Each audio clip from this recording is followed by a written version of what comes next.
Hello बच्चों, welcome to the my YouTube channel Educational Point. तो स्वागत है आपका मेरे इस नए वीडियो में।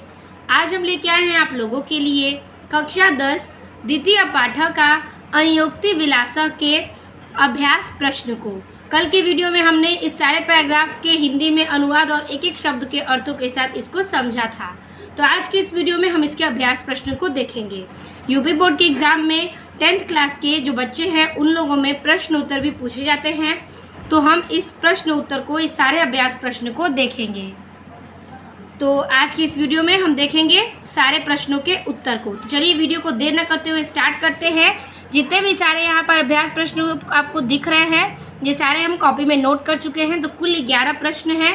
11 प्रश्न के उत्तर हम इसको देखेंगे। तो पहला प्रश्न कह रहा है कि कुपस्य कह खेद, यानी कि करो तुम किस बात से दुखी हो। ठीक है, तो कह रहा है कि कूपः निरंताम नीचः अस्ति अतः सह दुखम अनुभवति, यानी कि जो कूप यानी कि करो, निरंतरा यानी कि अत्यधिक, नीचा मीन्स नीचे, अस्ति अतः सह दुखम अनुभवति, यानी कि मुझे, मैं क्या गहरा हूँ और मुझे क्या है कि मैं नीचे हूँ, अत्यंत नीचे हूँ, इसलिए इस बात का मुझे दुख की अनुभूति होती है। वो कहते हैं कि कौन, वो जो कुएं को कहा जा रहा है कि हे कुएं, तुम इस बात को सोचकर दुखी का अनुभव मत करो। ठीक है, कह रहा है कि अगला प्रश्न है कि कूपः किमर्थ दुखम अनुभवति। कूपः यानी कि किस कुएं को किस बात का दुख का अनुभूति हो रही थी। तो ये दोनों प्रश्न सेम हैं, तो इसके उत्तर भी सेम होंगे कि कूपः निरंतरा नीचा अस्ति अतः सह दुखम अनुभवति, यानी कि कुएं को नीचे, यानी कि कुएं को अत्यधिक नीचे होने का दुख क्या है, दुख का अनुभव होता था कि वो अत्यंत ही नीचे है और बहुत ही गहरा है। इस बात को सोचते हुए वह दुखी प्रतीत करता था। ठीक है, यही इसका उत्तर है। दूसरा प्रश्न कह रहा है कि नीर क्षीर विषय हंसस्य का विशेषता अस्ति। नीर क्षीर, नीर मीन्स पानी, क्षीर मीन्स दूध, विवेक यानी कि उसके अंतर में हंस की क्या विशेषताएं हैं। ठीक है, तो इसका उत्तर लिखेंगे नीर क्षीर विवेशे और नीर क्षीर विवेकम एवं हंसस्य विशेषता अस्ति, यानी कि पानी और दूध में अंतर बताना, यानी कि उसका विशेष कार्य है कि पानी और दूध के अंतर को बताना, यही हंस का क्या है, विशेष कार्य है। तो यही इस प्रश्न का उत्तर है कि पानी और दूध में अंतर करना हंस का, मतलब पानी और दूध का के विषय में हंस की क्या कार्य है। तो पानी और दूध का अंतर स्पष्ट करना हंस का विशेष कार्य है। अगला प्रश्न है तीसरा कि कवि कोकिलाम कह कथयति। ठीक है, कवि जो हैं वो कविलाम यानी कि कोकिलाम यानी कि कोकिल, ठीक है, यानी कि कोयल, किम कथयति, वो क्या कहती है। तो कवि कोकिलम कथयति यत वसंत कालम यावत कोअपि रसालः न समुल्यसति तावत करिल विटसिपेषु एव संतोषम कर्तव्यम।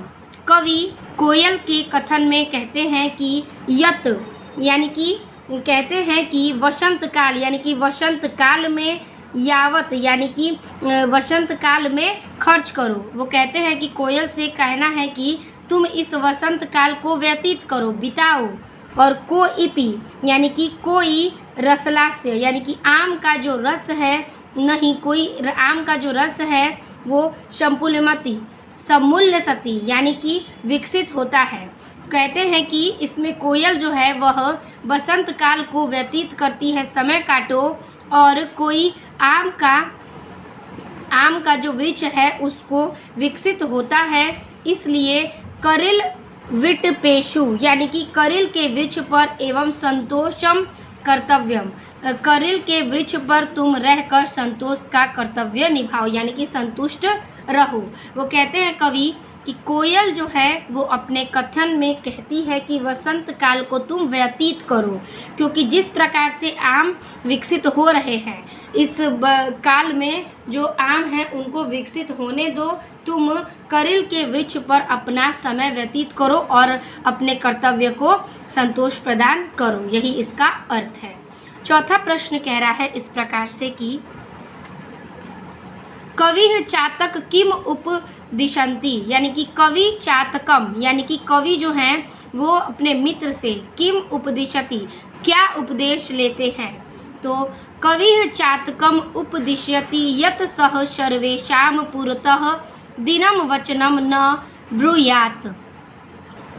कवि कहते हैं कि हे मित्र चातक, तुम मेरे उपदेशों को मानो और तुम सबसे ज़्यादा बहुत ज़्यादा है, सर्वेशाम का मतलब होता है बहुत ज़्यादा, मेरी बात को सुनो और सावधानी से मेरी बात को सुनो। आकाश में जितने भी बादल हैं उनको तुम दीनतापूर्ण वचन मत कहो। दीन वचनम यानी कि दीनतापूर्ण वचन यानी कि वचन को ब्रूयात यानी कि मत अपने मुंह से उधार करो या फिर बोलो। वो कहते हैं कि हे मित्र, हे चातक, कि तुम मेरे उपदेश को मानो और तुम बहुत ज़्यादा किसी को देखकर पूर्णतः यानी कि तुम किसी को क्या कर सकते, कम्प्लीमेंट यानी जज नहीं कर सकते, तो दीनतापूर्ण वचन तुम अपने मुख से मत निकालो। यही वो कहते हैं। अगला प्रश्न है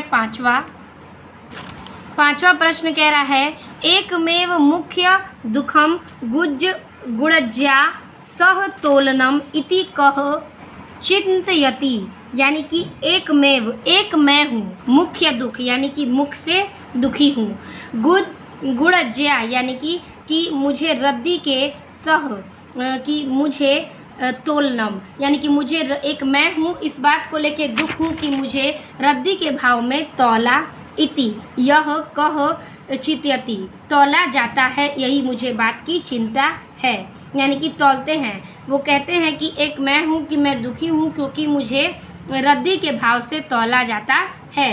तो यहाँ पे कह रहा है कि इस दुख को मैं कैसे दूर करूँ, मुझे रद्दी के भाव से क्यों तौला जाता है।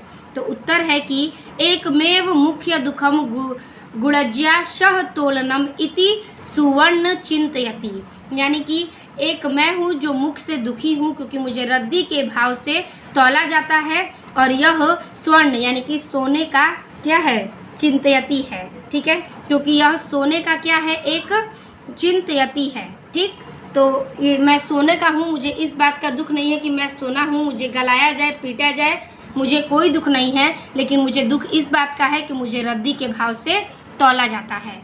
ठीक है, यही इसका उत्तर है। छठवां प्रश्न कह रहा है कि गजह मीन्स हाथी, काम उजहार यानी कि हाथी का क्या काम है कि वह उखाड़ ले गया। हाथी किसको उखाड़ ले गया। गजह नली नीम उजहार यानी कि हाथी, नली नीम का मतलब है कमल की नली को उखाड़ कर ले गया। ठीक है, ये छठवें का उत्तर है। सातवां प्रश्न कह रहा है कि सुवर्णस्य किम मुख दुख अस्ति, यानी कि स्वर्णस्य यानी कि सोने का, किम यानी कि कौन, मुख्य दुख अस्ति कौन मुख्य से दुख है। सोने से यानी कि सोने का किस चीज़ से वह दुखी है। तो जनाः यानी कि लोग, स्वर्णस्य गुंजया लोग तोल्यन्ति इति स्वर्णस्य मुख दुख्या अस्ति, यानी कि लोग स्वर्ण को क्या करते हैं, स्वर्ण को तौलते हैं। क्या करते हैं, स्वर्ण को तौलते हैं। और इति सुवर्ण मुख्य दोष्य दुख अस्ति, मुख्य दुख अस्ति, यानी कि जो लोग हैं वो सारे लोग सोने को क्या करते हैं, तौलते हैं, रद्दी के भाव से तौलते हैं। गुजिया मीन्स रक्ति के भाव से तौलते हैं। और इति यानी कि यही बात का स्वर्णस्य यानी कि सोने का, यही बात को सोने का यानी कि सोना जो है उसको इसी बात का दुख है कि कोई मुझे कुछ भी करे लेकिन कोई मुझे रद्दी के भाव न तोले। तो मुख्य दुख यानी कि उसके मुख से यही दुख निकलती है। अगला प्रश्न है कि कवि हंस किम बोधयति, कवि हंस से क्या बोलता है। तो कवि हंस नीर क्षीर विभागे आलस्य कर्ण न कुरंती बोधयति, यानी कि कवि हंस को पानी और दूध में विभिन्नता करने के आलस्य को दूर करने के लिए कहता है। ठीक है, कि तुम हंस हो और तुम पानी और दूध में अंतर का आलस्य मत करो, यही बात कवि हंस से कहते हैं। 9वां प्रश्न इसमें कह रहा है कि कोशगतः भ्रमरः द्रविरेव किम अचिंतयत, यानी कि कोशगतः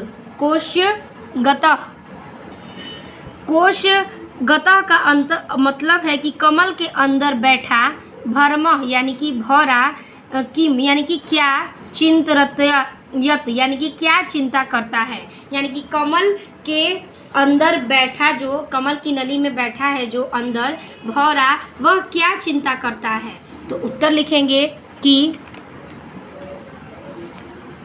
कोशगतः भ्रमः अचिंतयत रात्रिः गमिष्यति सुप्रभात भविष्यति सूर्यम उदेश्यति कलम वीक्षति, यानी कि कह रहा है कि कोशगतः यानी कि कह रहा है कि कमल की पंक्ति में, यानी कि कमल के अंदर बैठा भ्रमरः यानी कि भौरा इस बात की चिंता करता है कि रात्रि यानी कि रात्रि में गमिष्यति यानी कि रात बीतेगी तो सुप्रभात होगा, भविष्यति यानी कि सुप्रभात यानी कि सूर्य का प्रभात आएगा, सूर्य उदेश्यति और सूर्य का क्या है, उद्देश्य उजागर होगा, सूर्य निकलेगा, और कमल विकसति और फिर कमल को क्या करेंगे, विकसित करेंगे।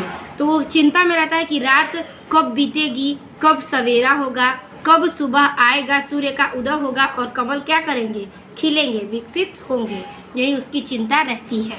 अगला प्रश्न है 10वां की कस्याः कोशगते भ्रमरः आसीत्, यानी कि कस्या यानी कि कौन कमल के अंदर भौरे कैसे बैठते हैं, यानी कि किसके अंदर भौरे क्या करते हैं, बैठते हैं। तो कमलस्य कोशगते भ्रमरः आसीत्, यानी कि कमल के अंदर भौरे क्या रहते हैं, बैठे रहते हैं। ठीक है, अगला प्रश्न है 11वां प्रश्न है कि भ्रमरे चिंतयति गजः किम अकरोत्, यानी कि भ्रमरे का अर्थ है कि भ्रम में, यानी कि भौरे चिंतयति चिंता में, गज मीन्स हाथी, किम अकरोत् यानी कि भौरे चिंतित हाथी की चिंता क्यों करते हैं। तो भ्रमरे चिंतयति गजः नली नीम उजहार, यानी कि भौरे हाथी की चिंता इसलिए करते हैं क्योंकि वह कमल की नलियों को उखाड़ कर ले जाएगा। ठीक है, नली नीम का मतलब है कमल की नली, उजाहार का मतलब है उखाड़ ले गया, गज मीन्स हाथी। तो भौरे गज हाथी की चिंता में इसलिए रहते हैं क्योंकि वह कमल को उखाड़ कर लेकर चला जाता है। ठीक है, यही इसका उत्तर है। तो इस प्रकार से हमारे अभ्यास प्रश्न के 11वें प्रश्न समाप्त होते हैं पूरे उत्तर के साथ।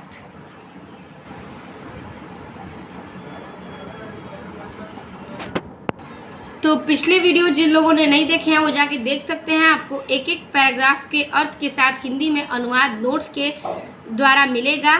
तो वीडियो अच्छी लगी हो तो लाइक कमेंट शेयर कीजिएगा और चैनल को सब्सक्राइब कीजिएगा। मिलते हैं आपसे इससे भी और बेहतरीन वीडियो में, तब तक के लिए धन्यवाद।